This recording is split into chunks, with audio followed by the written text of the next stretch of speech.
let's talk a little more in depth about argument elements, the different parts of an argument. Okay? Desmond Tutu said, "Don't raise your voice, improve your argument." We're going to learn about arguments this entire semester, and my hope is that we will all learn to improve our arguments. So, what are the elements of an argument? Do you remember? There are three parts. There's the claim, the evidence, and the analysis. The claim is the statement you're making that needs to be proven. Remember not to use the words "I think" or "I believe" as a part of that claim. Evidence is the example quote or paraphrase that backs up, supports, and proves your claim. And the analysis is the most important part of your argument. It explains the quote and shows how it proves your claim. Now, there are different categories of claims. There's factual claims, definition claims, value claims, causal claims, and policy claims. For this class, you're going to be writing an essay that is an argument of fact using a factual claim, an argument of evaluation using a value claim, and a problem solution or proposal argument that deals with policy. So the policy claims are what should people do, or how should a problem be solved. The value claims look at whether something is beneficial or not, by what values. And factual claims attempt to educate and set the record straight. An example, an argument of fact: a migraine is not just a headache. A policy, to solve the escalating problem of food allergies, babies should be fed non-GMO foods. And value would be melatonin is the best supplement for preventing migraines. So those are the different categories of claims that you're going to see. There are also different categories of evidence that you can use to build your arguments. Now, statistical evidence is the strongest form of evidence. It's can be proven as fact. It uses numbers. It's based on studies, research, things like that.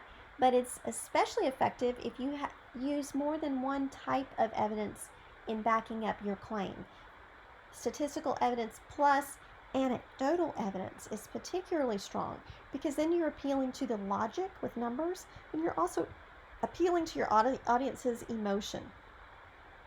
Using an anecdotal evidence is when you use stories to prove a point. Eyewitness accounts are considered anecdotal evidence as well. Another strong kind of evidence is testimonial evidence. That's when you use the words of experts or celebrities in the field. When you wrote your energy drink arguments, if you used evidence from a dietitian who wrote an article, then you were using testimonial evidence there. Now, if that person also happened to be talking about a study that was done, then you're using both testimonial and statistical evidence. And that is also particularly strong kind of evidence to use. Analogical evidence is good to use when the facts are sparse. There aren't so many, but there are parallels. So because a certain medicine gave rats bone cancer, the FDA requires a black box warning for humans.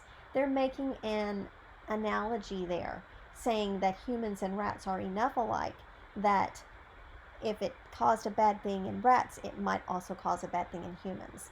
That's using analogical evidence. So here we see some examples of statistical evidence. You'll see the claims are in yellow and the evidence is in the orange. Let's look at the second suggestion here. Or we'll go ahead and look at the first one. Local police departments should enact policies to prevent racial bias in traffic stops. Okay, that's the claim.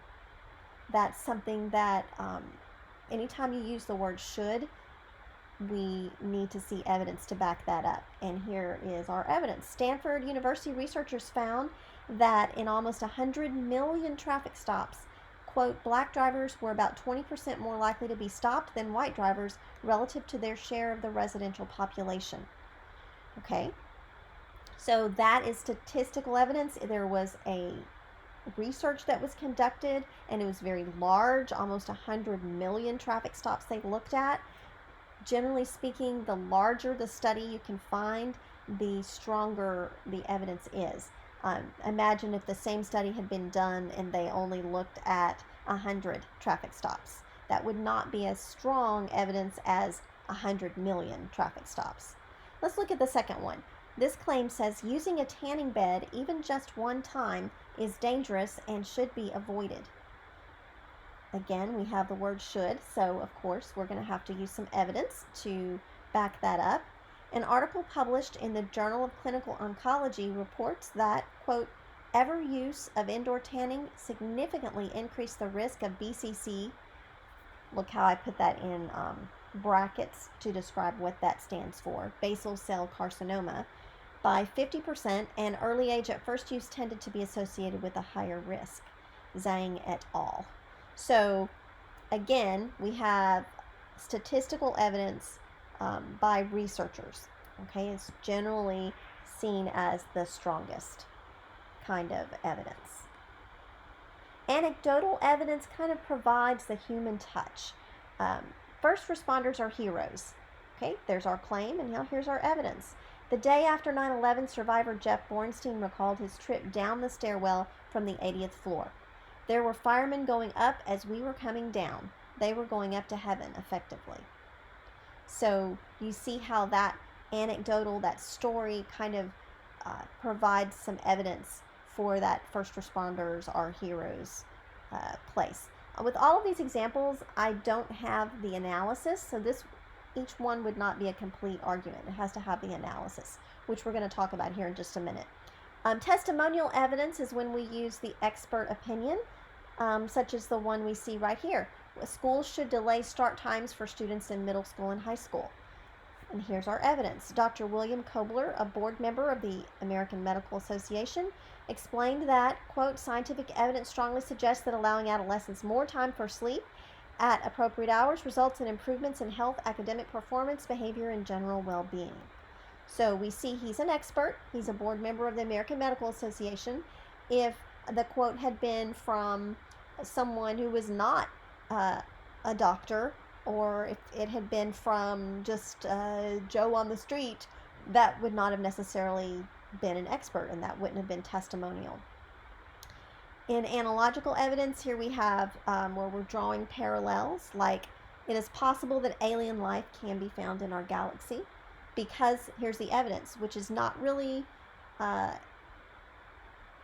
it's logical, okay? Because Europa has oxygen in its atmosphere like Earth, it might have life.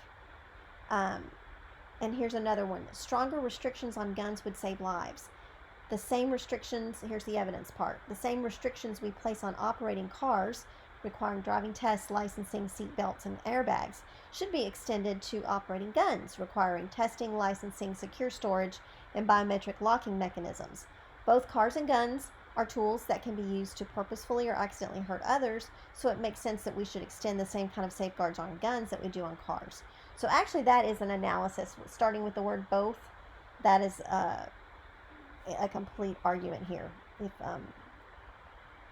So the strongest arguments combine different types of evidence to appeal to logic, emotion, and credibility needs of your particular audience. The analysis of an argument spells out, elaborates, and explains the link you have made between the evidence and the claim. Now, some of you wrote your arguments and you wrote your claim and you wrote your evidence, and then you're like, oh my gosh, I don't know what to write for analysis. What do I say about this? Well, ask yourself the question, so what? And then the answer is your analysis. Or explain the meaning and significance of the evidence. Connect the evidence to the claim.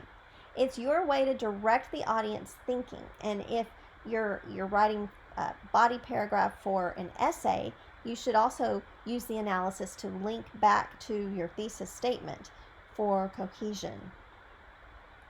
If you can't figure out what to write, think about the meaning.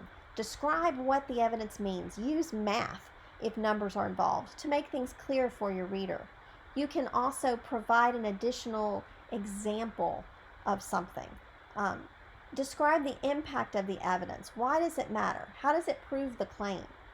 So here's an example of an argument that was written by a student that has claim, evidence, and analysis, as you see, color-coded. Let's read this. The United States should not implement a universal basic income because it would ultimately steal from the poor to pay for the rich. Robert Greenstein of the Center on Budget and Policy Priorities noted that the government would have to slash other safety net programs in order to afford a UBI. If you cut programs targeted on low-income people and redistribute the money in equal payment amounts that go all the way up the income scale, you're increasing poverty and inequality. Greenstein quoted in Collier. While a UBI seems on the surface like it would be a good idea, in reality, its implementation would likely cut essential programs like Medicaid that help the very poor in order to give a uniform amount of money to everyone regardless of need. This practice would end up taking services away from those who need it the most in order to distribute money to people who do not need it to survive. So you can see here in that analysis, they took the general information that was given in this evidence about safety net programs, slashing safety net programs, and they gave a specific example of it in order to help the reader picture what that evidence is talking about. And they said would likely cut essential programs like Medicaid. They could have also mentioned other safety net programs like food stamps or WIC or housing assistance, things like that, in order to bring it alive for the reader. Okay, that is all I have. The class broke into groups and wrote arguments in groups, which since you weren't in class, you don't have that opportunity to do. But hopefully you have a better understanding of the different parts of an argument. If you have any questions, reach out to me. I'm here for you.